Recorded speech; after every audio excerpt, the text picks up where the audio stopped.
শিক্ষার্থী বন্ধুরা আপনাদের প্রত্যেককে স্বাগতম আরেকটিবার চ্যানেলের পক্ষ থেকে। যারা আপনারা ষষ্ঠ থেকে নবম শ্রেণীর শিক্ষার্থী বন্ধুরা আপনারা অর্ধবার্ষিক পরীক্ষা লিখছেন, আপনাদের একটি নোটিশ দেওয়া হয়েছে এবং বিষয়টি হচ্ছে 2024 শিক্ষাবর্ষে 13/7/2024 তারিখে অনুষ্ঠিতব্য ষান্মাসিক সামষ্টিক মূল্যায়নের সময়সূচি পরিবর্তন প্রসঙ্গে। আর আপনাদের যে 13 তারিখ, এই মাসের 13 তারিখে যে পরীক্ষা আছে ষষ্ঠ থেকে নবম শ্রেণী, আপনাদের তারিখ পরিবর্তন হয়েছে ডিয়ার ভিউয়ার্স। এবং আমরা দেখি যে আসলে আপনাদের পরীক্ষাটি কবে হবে সেই বিষয়টি এখানে দেওয়া আছে।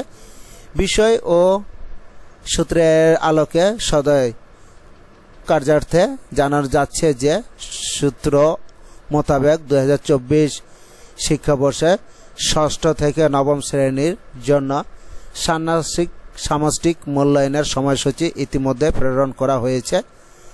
বেসরকারি শিক্ষক নিবন্ধন ও প্রত্যয়ন কর্তৃপক্ষ NTRCA কর্তৃক সূত্রোক্ত পত্রের এর মাধ্যমে জানানো যাচ্ছে যে আগামী 13/7/2024 তারিখ অষ্টাদশ শিক্ষক নিবন্ধন পরীক্ষা 2023 এর লিখিত পরীক্ষা অনুষ্ঠিত হবে। উক্ত শিক্ষক নিয়োগ পরীক্ষায় বিভিন্ন শিক্ষা প্রতিষ্ঠান ভেন্যু হিসেবে এবং প্রধান শিক্ষক সহ অন্যান্য শিক্ষক বৃন্দ নিয়োগ পরীক্ষা কাজে নিয়োজিত থাকবেন। NTRCA ওই দিনের অনুষ্ঠিতব্য বিভিন্ন শ্রেণীর ষান্মাসিক সামষ্টিক মূল্যায়ন কার্যক্রমের সময়সূচি পরিবর্তনের অনুরোধ করেছে।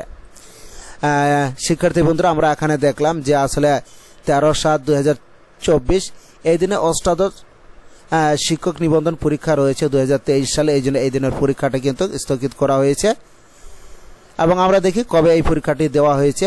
এমত অবস্থায় আগামী 13/7/2024 তারিখে অনুষ্ঠিতব্য ষষ্ঠ শ্রেণী বিজ্ঞান, যারা ষষ্ঠ শ্রেণীতে রয়েছেন আপনাদের বিজ্ঞান, সপ্তম শ্রেণীর ইংরেজি এবং অষ্টম শ্রেণীর শিল্প সংস্কৃতি এবং নবম শ্রেণীর স্বাস্থ্য সুরক্ষা, এই বিষয়গুলো আপনাদের ষান্মাসিক সমষ্টি মূল্যায়নের কার্যক্রমসমূহ আগামী 3/8/2024 মানে আগামী মাসের 3 তারিখে পরীক্ষা আপনাদের হবে। শনিবার দিন গ্রহণ করার জন্য আপনাদেরকে আসলে এই নোটিশটি দেওয়া হয়েছে। এই শনিবার দিন এই পরীক্ষাটি আপনাদের হবে শিক্ষার্থী বন্ধুরা।